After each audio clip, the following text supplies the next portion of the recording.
and there we've got better access to the starter motor. The starter motor simply comes off with these 3 Allen screws, okay, and then it literally just slides off. But obviously the next thing I'll do before taking it off is to remove the power lead. Just to be on the safe side, I've disconnected the battery completely. There shouldn't be any power going to this because it has to go through the solenoid first, but you know, you don't want to mess about with a direct short by accident. So I'll be removing that nut and then remove these Allen screws fully, and then the starter motor should just lift away backwards. We'll see how we get on. Okay, I've removed the power lead. I've totally removed these 3, so the starter motor should, one-handed, just pull off the back. There we go. And out she comes. And there we have one mega Norvil uprated starter motor. I think they're damn expensive, these. Very expensive, I think. But I mean, the bee's knees. I think you're talking several £100, I think, for one of those. And then we'll just give it a clean up back here. That's great, all looking good. And I'll just check everything. I'm sure it's okay. Yeah, it's all greased up and everything. But then I'll just be repainting the cover. That's the only thing that's just suffered a bit. But that's all it needs doing, just cosmetic. There we go. I've just painted the starter back up again. Just took it apart a bit. Just painted it up.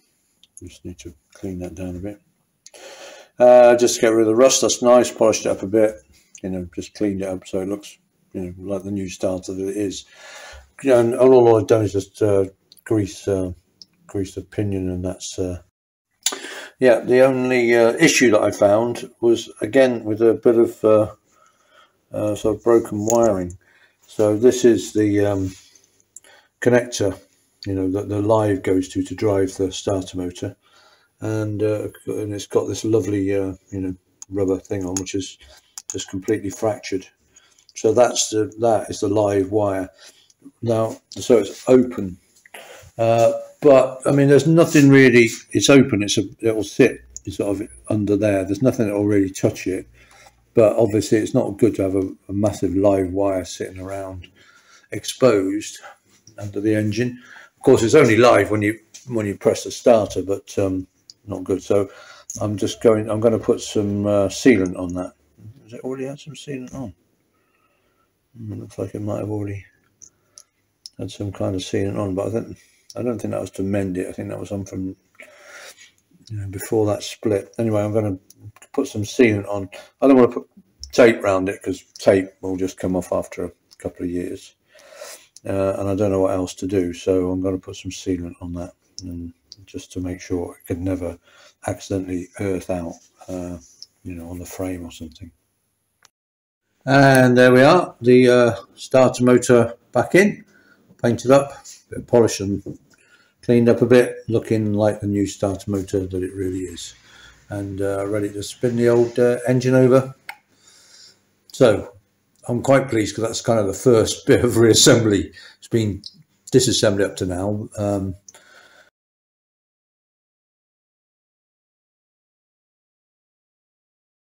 So here we are on the button.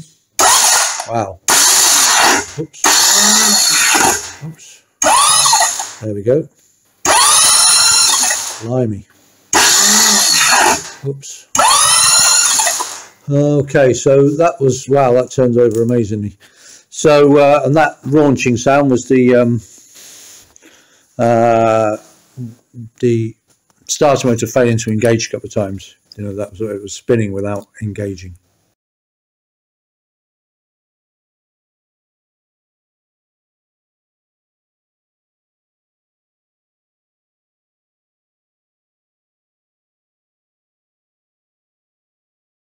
Wow. Yeah, I don't quite believe it, but look, water. That's water dripping out of the primary chain case. That's not oil, because of course the primary chain case is running dry. That is water, and I can only assume that that is probably from condensation. Over 10 years condensation on the inside of that case. I don't know, but yeah, there is definitely water dripping out of the bottom of the case now that I've removed the screws. It was a bit of a shock. I must say I wasn't expecting that. So we'll have to see what's inside and what state it's in. Sorry, I got ahead of myself a bit then, because I wanted to just take this video. The reason I'm taking this cover off is because the starter motor is definitely not engaging properly. You know, it's rasping. Let's see if I can put it on and see. Let's have a look. Yeah, okay, so if we listen to it, see, not engaging.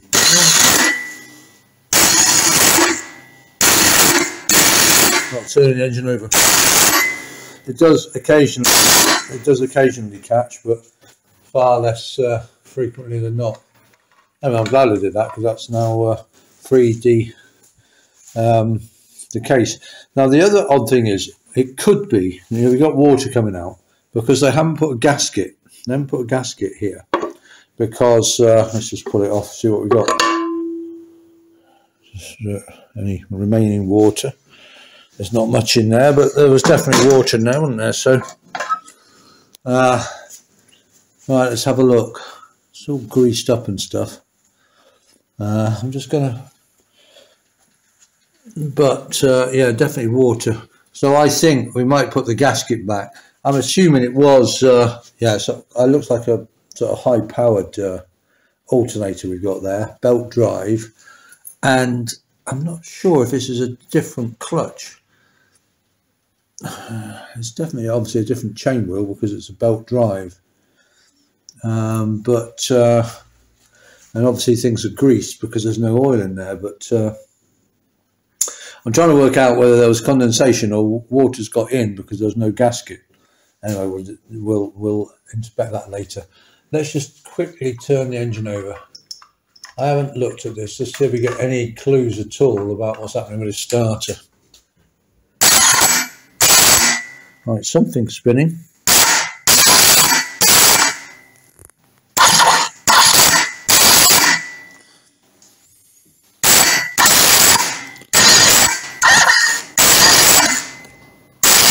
I think that's probably the sprag clutch, by the sprag bearing, I think. Because see, this bearing's turning, but it's not catching onto the crankshaft. Yeah, and that's the anti-backfire sort of mechanism, which is designed to slip if the bike should backfire. See, it's catching. Anyway, it's turning all the cogs, just not turning. Yeah. Yeah, I think that's the sprag bearing that's gone, which is designed to be free one way and not free the other. But everything seems to be turning. The backfire, obviously, the starter motor's turning the initial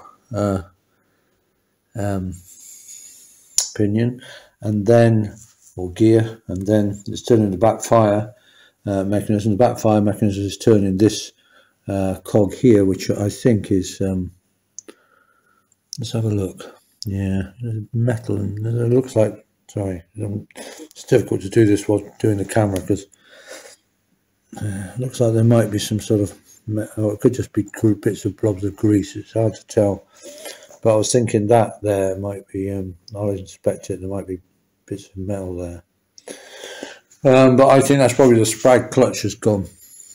Oh, sorry, sprag. Sorry, Kawasaki. That's a sprag clutch. This is a sprag bearing. So we'll have a look. We'll have a look.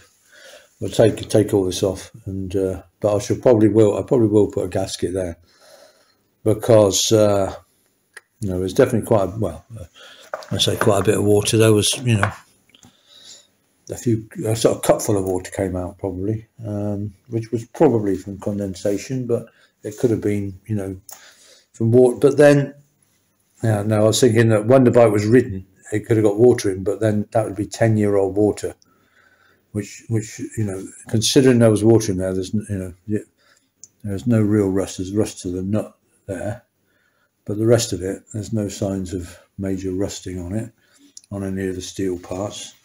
So I reckon that's from condensation, that water. I don't know. I don't know. We'll have a look anyway as we'll take this off. It's a bit of a pain to get off, but we'll take it all off. And I'm guessing it's that bearing that's gone. Sprag bearings it's called. It's designed to go one way and not the other, but for some reason it seems to be not going not going either way, or rather going both ways and not locking.